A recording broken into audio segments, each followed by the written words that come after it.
چلیں ذکر کی آپ نے بات کی، ایمانی اس کی بات کی، وہ بہت امپورٹنٹ ہے، لیکن کیا ماحول کو بھی چینج کرنا پڑے گا؟ یعنی جیسے حدیث میں آتا ہے نا کہ ایک دور آئے گا کہ تمہیں پہاڑوں کی طرف جانا پڑے گا، تمہارا بہترین اثاثہ ایک بکری ہوگی، اس کا دودھ. اور ایک صحابی نے پوچھا غالباً حضرت حذیفہ نے کہ اگر وہ میسر نہیں تو اللہ کے نبی نے کہا ٹہنی چباتے رہو یہاں تک کہ تمہیں موت آ جائے. تو سوال یہ کیا جاتا ہے کہ کیا یہ وہی دور ہے جب وہ آ جائے گا؟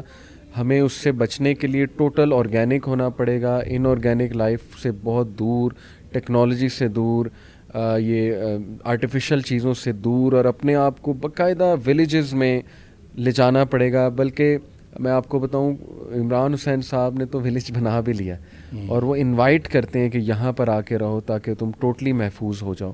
تو اس لیول پہ جانا پڑے گا، یا جو آپ فرما رہے ہیں کہ جیسے ذکر ہی انشاءاللہ ہمارے لیے اور ایمانی کیفیت کافی ہے؟ دیکھیں، نو ڈاؤٹ آپ اگر اس سینٹرلائزڈ سسٹم کے ساتھ ہیں جو کل دجال کے ہاتھ میں چلے جانا ہے جی، تو پھر آپ اس سسٹم کی وجہ سے سب سے زیادہ متاثر ہوں گے. ولنریبل، بالکل. ٹھیک ہے جی، لہٰذا اس سے بچنے کے لیے آپ کو اس سسٹم سے جتنا آپ ہٹیں گے اتنا زیادہ فائدے میں رہیں گے. تو یہ تو بات ٹھیک ہے، ظاہر ہے آرگینک چیزیں آپ استعمال کریں، آپ خود اگا سکتے ہیں.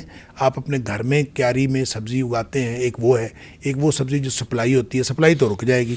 اگر آپ نے گھر میں سبزی اگانے کی عادت ڈالی ہوئی ہے وہ تو نہیں رکے گی، وہ تو آپ کے گھر میں ہے نا. تو وہ چاہے آپ گاؤں میں ہیں چاہے کسی، یہ اصل میں اس کے اندر فلسفی ہے کہ اس کا مطلب یہ نہیں ہے کہ گاؤں میں رہنے والے لوگ بچ جائیں گے. قطعاً ایسا نہیں ہے. کوئی اگر کسی کے ذہن میں یہ خیال ہے کہ گاؤں میں رہنے والے لوگ بچ جائیں گے اور شہر والے پھنس جائیں گے، ایسا قطعاً نہیں ہے. بالکل. مسئلہ لائف سٹائل کا ہے. آپ جس طرح کے لائف سٹائل کا اپنے آپ کو عادی بنا رہے ہیں نا، وہ لائف سٹائل دجالی تہذیب کا ڈیپینڈنٹ ہے. آپ کبھی نہیں بچیں گے. جتنا زیادہ آپ اپنے آپ کو انڈیپینڈنٹ کرتے جائیں گے اتنا زیادہ دجال سے بچنے کے لیے آپ گویا سبیل کر رہے ہیں.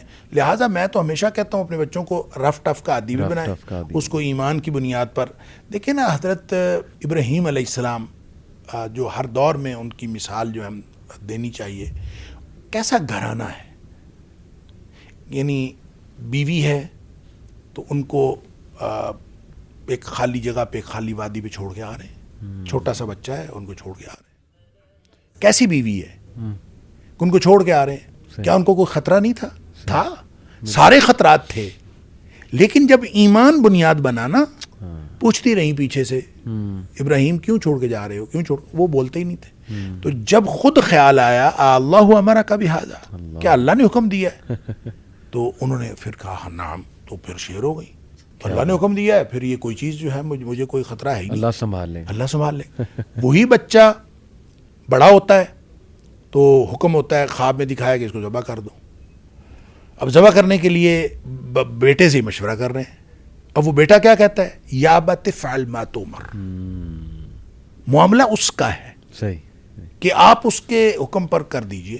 قربانی ہوئی تو نہیں، سبحان اللہ، قربانی تو نہیں ہوئی، بالکل صرف گفتگو ہوئی ہے. صحیح. اور وہ ایمان کی بنیاد پر ہوئی ہے. بالکل صحیح. وہاں بھی گفتگو ایمان کی بنیاد پر ہوئی ہے. لہٰذا آپ زندگی میں اگر کسی بھی، یعنی ہر دور میں وہ ایمان ہی ہے سکہ رائج الوقت اہل ایمان کے لیے. اگر اس کو آپ لے لیں گے انشاءاللہ، دجال کیا کوئی اس سے بڑا فتنہ بھی آ جائے گا تو اہل ایمان کو اللہ تعالیٰ محفوظ رکھے گا. زبردست.